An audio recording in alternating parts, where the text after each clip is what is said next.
Το ότι είναι κάτι φθηνό σήμερα δεν σημαίνει ότι θα είναι φθηνό SAE. Λοιπόν, παράδειγμα, Google, τεράστια επιχείρηση, 2025 είμαστε, όχι πολύ μακριά θα έλεγα. Η Google διαπραγματεύεται με ένα πολλαπλασιαστή, με ένα PE κοντά στο 16 και η τιμή της μετοχής είναι στα $140. Δεν περνάει πολύς καιρός, ούτε ένας χρόνος από εκείνη την περίοδο και η Google φτάνει στα $400 να διαπραγματεύεται τα κέρδη της με ένα πολλαπλασιαστή κοντά στο 32. Παιδιά, εντάξει, είπαμε ότι είναι φθηνό δεν σημαίνει ότι θα είναι φθηνό για πάντα. Πάντα κάποια στιγμή μπορεί να ξεφύγει όλο αυτό.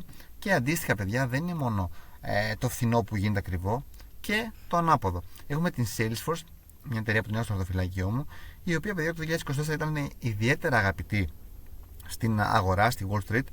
Ήταν στα $360, είχε πιάσει το πικ και τότε είχε ένα πολλαπλασιαστή για τα κέρδη κοντά στο 60. Έτσι. Δεν περνάει και πάλι πολύ καιρός και η Salesforce φτάνει να είναι ως τιμή μετοχής τα $160 και να διαπραγματεύεται τα κέρδη της με ένα πολλαπλασιαστή κοντά στο 16. Παιδιά, είπαμε ότι είναι φθηνό μπορεί να γίνει ακριβό, αλλά και το ανάποδο. Το premium δεν υπάρχει για πάντα. Χωρίς φυσικά σε καμία από τις δύο περιπτώσεις να ψηφούμε την δύναμη της κάθε εταιρείας. Λοιπόν, εβδομάδα με earnings και σήμερα.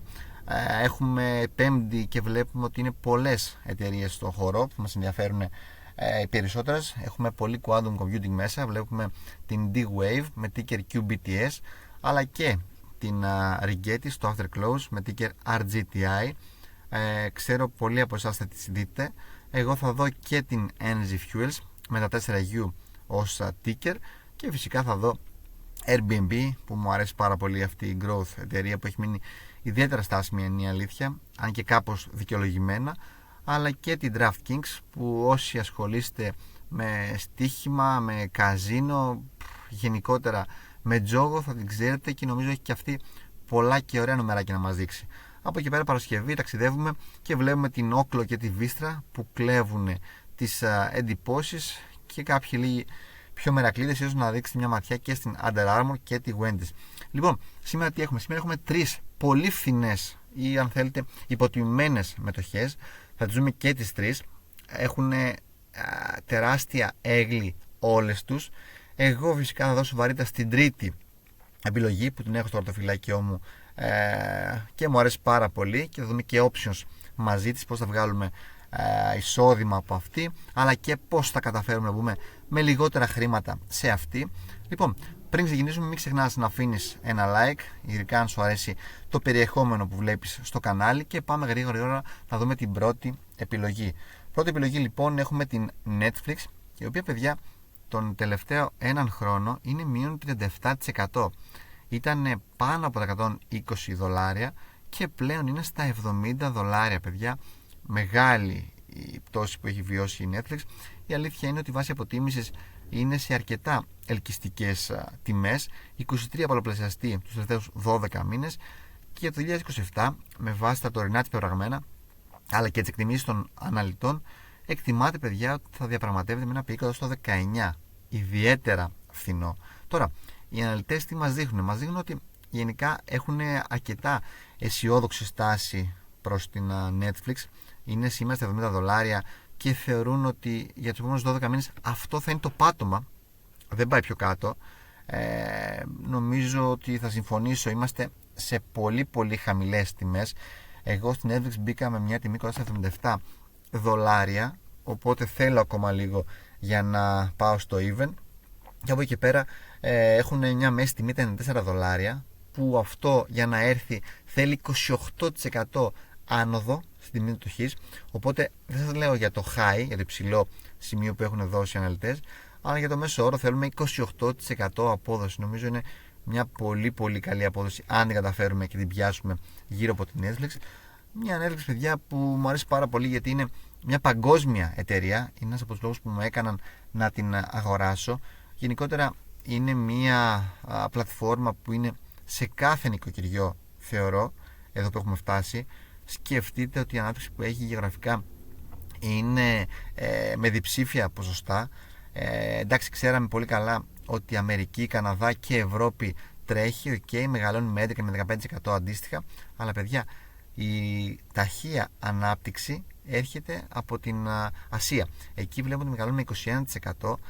Έχει πολύ δρόμο ακόμα μπροστά της φυσικά, δεν έχει μπει παντού, γιατί είπαμε είναι πολλές οικονομίες εκεί πέρα ακόμη αναπτυσσόμενες, δεν έχουν τρέξει όσο πρέπει, και νομίζω ότι μόνο κερδισμένη μπορεί να βγει η Netflix από όλο αυτό το τοπίο.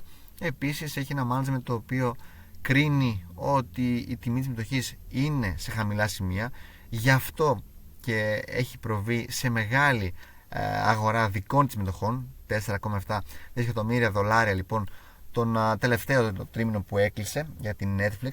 Αξιοποιεί κατάλληλα, θεωρώ, το free cash flow που έχει. Είχε αποκομίσει και ένα τεράστιο μερίδιο από την αποζημίωση που πήρε από τη Warner Bros, 3 δισεκατομμύρια δολάρια στο 2026, οπότε όλα αυτά φύγανε και πήγανε σε buybacks. Μου άρεσε πάρα πολύ.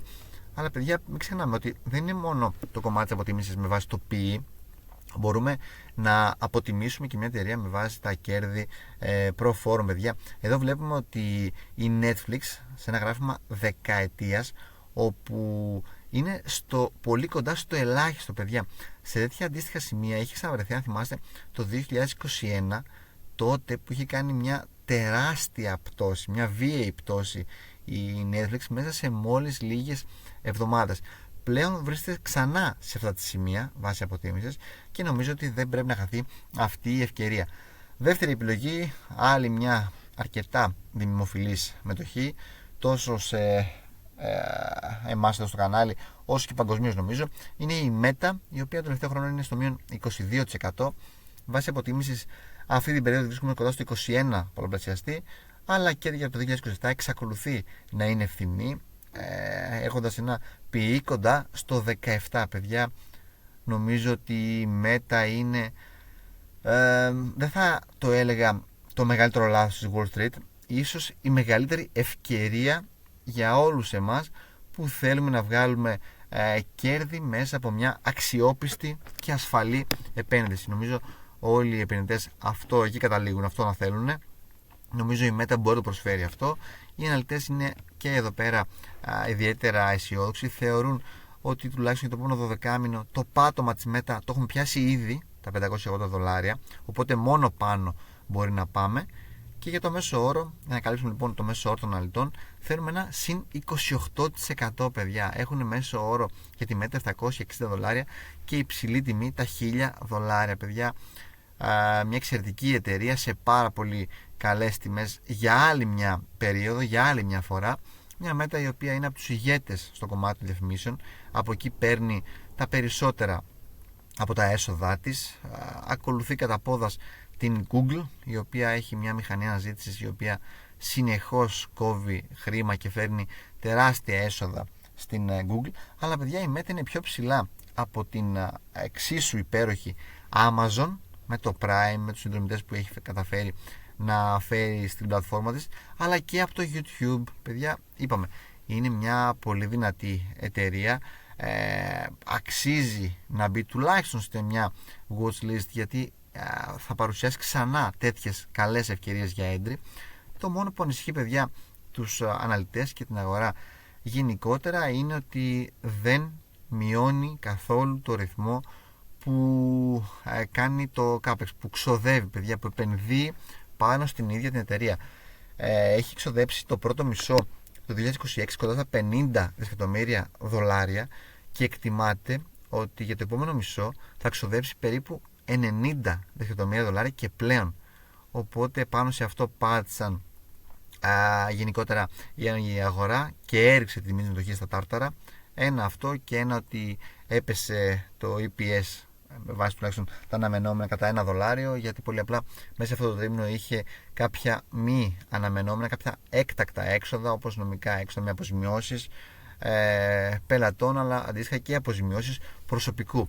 Νομίζω ότι μετά αξίζει, γιατί αυτό το CAPEX που έχει το υψηλό το έχουν και όλοι οι μεγάλοι hyperscalers. Βλέπε Amazon, βλέπε Google.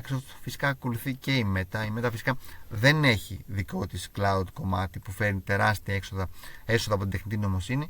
Αλλά παιδιά, η Meta πάει να γίνει μια neo cloud και αυτή εταιρεία που θα φέρει πάρα πολλά. Τώρα, τι προσέχουμε? Ότι το 2022 είχε κάτι αντίστοιχα συμβεί όπως και τώρα, όπου το free cash flow ήταν σταθερά πιο λίγο, πιο χαμηλά από το capex των εταιριών.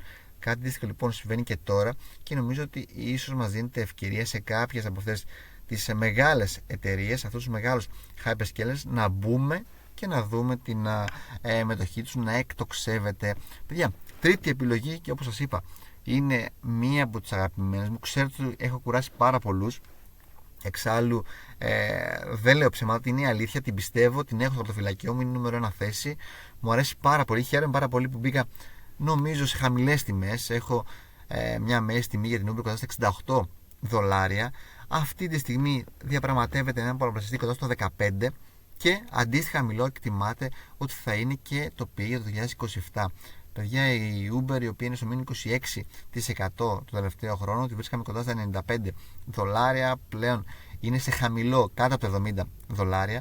Αυτό που μου κάνει ιδιαίτερη εντύπωση είναι το εξής: πώς γίνεται, παιδιά, να πέφτει μια εταιρεία, μια μετοχή τόσο πολύ, όταν κατά τη Wall Street είναι ένα strong buy. Να τονίσω εδώ πέρα ότι στην πλατφόρμα του Seeking Alpha δεν βλέπουμε συχνά strong buy στην Wall Street.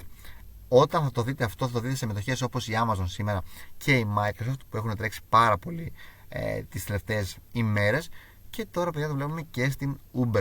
Νομίζω ότι αξίζει ιδιαίτερη προσοχή η συγκεκριμένη εταιρεία, γιατί έχει συσσωρεύσει πάρα πολύ χρήμα εκεί σε αυτά τα σημεία, κοντά στα $70-$75, και θεωρώ σύντομα ότι θα ξεφύγει. Τώρα, όσον αφορά τα κέρδη, τα earnings που μας έφερε η Uber στις 5 Αυγούστου, χθες λοιπόν, βλέπουμε ότι έκανε ένα τεράστιο beat κατά 46% στο EPS και ένα, να πω, ελαφρύ miss στα revenue. 14,26 περίμεναν οι αναλυτές, 14,19 έφερε η Uber. Ωστόσο, παιδιά, τα revenue αυξήθηκαν κατά 12% σε σχέση με πέρυσι, αλλά και 7% σε σχέση με το αντίστοιχο προηγούμενο τρίμηνο. Λοιπόν, τα κέρδη μετοχή αυξήθηκαν κατά 86% σε σχέση με πέρυσι, τέλεια, αλλά επίσης και 63% σε σχέση με το προηγούμενο τρίμηνο. Λοιπόν, μια Uber μου αρέσει πάρα πολύ, γιατί όπως θα δούμε δεν στέκεται μόνο στις εξαγορές που κάνει άλλων εταιριών, αλλά κοιτάει να αναπτύσσεται και οργανικά. Μου αρέσει πάρα πολύ αυτό. Ότι όσο αφορά τα λειτουργικά της metrics, βλέπουμε εδώ πέρα ότι οι μηνιαίοι χρήστες στην πλατφόρμα αυξήθηκαν κατά 16% σε σχέση με πέρυσι. Όπως αντίστοιχα, παιδιά, και αυτό το αφήγημα που υπάρχει ότι η τεχνητή νοημοσύνη θα φάει την Uber, ότι πλέον θα είναι όλα με αυτόνομη οδήγηση, ότι κινδυνεύει από Tesla, κινδυνεύει από Waymo, από Zoox. Παιδιά, η Uber με όλο αυτό λοιπόν το αρνητικό αφήγημα γύρω της έχει καταφέρει και έχει αυξήσει κατά 18% τις διαδρομές σε σχέση με πέρυσι. Παιδιά, δεν είναι λίγο, έτσι, 18%. Μας έχει συνηθίσει βέβαια να αυξάνει αυτά εδώ τα trips κατά 20%, οπότε δεν μου κάνει καθόλου εντύπωση που συνεχίζει και διατηρεί τόσο υψηλά ποσοστά. Όπως επίσης αντίστοιχα υψηλά ποσοστά διατηρεί και στο gross bookings, κρατήσεις λοιπόν οι οποίες αυξάνονται κατά 22% σταθερά λοιπόν τον τελευταίο χρόνο. Αντίστοιχα και τα έσοδα, είπαμε, αυξάνονται σημαντικά. Για αυτό το τρίμηνο μας πέρασε, έφερε έσοδα κοντά στα $14 δισεκατομμύρια, από τα πιο υψηλά της ever. Να θυμίσω ότι το Q4 του 2025 είχε φέρει έσοδα κοντά στα 14,3 δις. Αλλά, παιδιά, τότε είχαμε και γιορτές. Λογικό να υπάρχουν και πιο πολλές διαδρομές, πιο πολλές διαφημίσεις. Και πάλι εμένα μου κάνει ιδιαίτερα θετική εντύπωση όλο αυτό το γεγονός. Μια Uber που, αν δούμε και τον ισολογισμό της λίγο πιο σχολαστικά, βλέπουμε ότι σε ό,τι metric και να φέρουμε μπροστά μας, σε ό,τι metric όμως, υπάρχει διψήφια αρχικά ανάπτυξη. Και αν δείτε λίγο πιο προσεκτικά, υπάρχουν ποσοστά τα οποία είναι μαγικά. Π.χ. το gap income from operations, παιδιά, 30% ανάπτυξη. Το diluted EPS 85% ανάπτυξη. Νομίζω η εταιρεία μόνο να μας εντυπωσιάσει μπορεί και στο μέλλον, τα πηγαίνει εξαιρετικά. Είναι μια μετοχή που μου άρεσε όταν ήταν στα $85, μου άρεσε στα $90. Γιατί, παιδιά, να μου αρέσει τώρα που είναι στα $68 και στα $70? Γιατί να μην τη θέλω τώρα που είναι σε εκπτωτικές τιμές? Μια Uber, είπαμε, που όσον αφορά το non-GAAP operating income, τα λειτουργικά κέρδη που έρχονται από την επιχείρηση μεγαλώνει κατά 40% σε σχέση με πέρυσι, όπως επίσης και το non-GAAP EPS, τα κέρδη μετοχή έρχονται συν 35% σε σχέση με πέρυσι. Είπαμε, είναι μια growth μετοχή η οποία ακόμη δεν έχει αποτιμηθεί όπως πρέπει από την αγορά. Παιδιά, είναι σε άκρως ελκυστικές τιμές και είπαμε, μην ξεχνάμε ότι τέτοιες εταιρείες δεν χρειάζεται να τις αξιολογούμε μόνο με βάση τα κέρδη της που έχει η Uber. Μπορούμε να αξιολογήσουμε και με βάση το forward EV προς EBITDA, την enterprise value προς τα κέρδη προφόρων τόκων και αποσβέσεων, εκεί όπου, παιδιά, βλέπουμε εδώ πέρα σε ένα γράφημα πενταετία στην Uber να έχει ένα πολλαπλασιαστή κοντά στο 12. Παιδιά, σε τόσο χαμηλή αποτίμηση στην πενταετία δεν έχει ξαναυπάρξει. Μου αρέσει πάρα πολύ, όπως εδώ την Uber τη λατρεύω, τη θέλω. Βλέπουμε ότι έχει κάνει και εξαγορές, δεν κοιτάει να αναπτύσσεται μόνο οργανικά, που για μένα έχει τεράστια σημασία. Προχωράει και σε εξαγορές άλλων σπουδαίων εταιριών. Τελευταία προσθήκη είναι η Delivery Hero, εκεί όπου θεωρώ ότι θα την βοηθήσει πάρα πολύ να αναπτυχθεί, τόσο και στα μέλη που θέλει με το Uber One, αλλά και με τα έσοδα που νομίζω θα ξεφύγουν, γιατί ήταν και η Delivery Hero μια εξαιρετική εταιρεία. Και τώρα πάμε να δούμε λίγο πώς μπορεί ο καθένας να την αποκτήσει. Λοιπόν, αν θέλουμε να έχουμε έκθεση, ας πούμε, σε 100 μετοχές της Uber, δεν χρειάζεται να δώσουμε $6.841 για να αποκτήσουμε αυτή την έκθεση. Παιδιά, μπορούμε με μόλις $2.000, το βλέπουμε εδώ πέρα, και ένα strike price δηλαδή κοντά στα $50, να έχουμε την ίδια έκθεση με το να ανεβεί η Uber $20, έτσι, και να κερδίσεις εσύ που έχεις 100 μετοχές στις Uber ατόφιες και έχεις δώσει $6.841, αλλά αντίστοιχα μπορώ να κερδίσω και εγώ που έχω δώσει μόλις $2.000. Δίνω ένα κλάσμα του κόστους που σκέφτεσαι να δώσεις εσύ, και όμως, παιδιά, καταφέρουν να έχουμε την ίδια πραγματικά απόδοση στο κεφάλαιό μας, γιατί αυτό το συμβόλαιο που σας δείχνω εδώ πέρα, που περιγράφω, έχει ένα πολύ ψηλό delta, πάνω από 0,9, που σημαίνει, παιδιά, ότι όσο τα δολάρια ανεβαίνει η τιμή της Uber, τόσο γρήγορα θα ανεβαίνει και το συμβόλαιό μου. Αυτό το συμβόλαιο, παιδιά, που κοστίζει $2.000 είναι 20,90 επί 100 μετοχές. Τόσο έχουν φτιάξει να έχει κάθε συμβόλαιο option. Αυτό εδώ πέρα λύγει τον Δεκέμβριο του 2026 και είπαμε, αυτό κοστίζει ένα μέρος του κόστους των $6.841 για τις 100 μετοχές της Uber. Και τώρα, αν θεωρείς ότι η Uber δεν θα τρέξει παραπάνω, είναι μια εταιρεία που έχει βαλτώσει σε αυτά τα σημεία, θεωρείς ότι ακόμα η αγορά θα παραμένει φοβισμένη και κρατάς Uber ή σκέφτεσαι να αγοράσεις Uber, μπορείς λοιπόν να έχεις 100 μετοχές Uber και να πας να εισπράττεις κάθε μήνα, βλέπουμε εδώ πέρα, για 11 Φεβρουαρίου 26 ένα συμβόλαιο, το οποίο μπορεί να σου δώσει $103, γιατί είπαμε είναι $1,03 επί 100 μετοχές που έχουμε σε κάθε συμβόλαιο option, άρα $103 με strike price τα $74. Και το κακό που μπορεί να γίνει, παιδιά, μπορεί η Uber να ξεφύγει από τα $74 μέσα στον επόμενο μήνα. Εσύ έχεις πάρει ήδη τα $100 από το premium, παίρνεις και άλλα $600 από την υπεραξία που σου δίνει η άνοδο της τιμής συμμετοχής για την Uber, και λες ευχαριστώ, αφήνεις την Uber, σου φεύγει και κοιτάς να βρεις άλλη καλύτερη ευκαιρία. Αυτά λοιπόν από μένα για σήμερα. Αν σου άρεσε το βίντεο, μην ξεχνάς να αφήνεις ένα like. Ελπίζω γίνονται όλο και πιο κατανοητά τα options για τον καθένα. Είναι κάτι πολύ χρήσιμο ως εργαλείο για τον επενδυτή. Αν σου άρεσε, φυσικά γράψε μου στο κανάλι, στο βίντεο, σε σχόλια, τι άλλο θες να δούμε γύρω από options και με ποια συγκεκριμένα εταιρεία. Αυτά από μένα λοιπόν. Καλά κέρδη να ευχηθώ και θα τα πούμε σύντομα.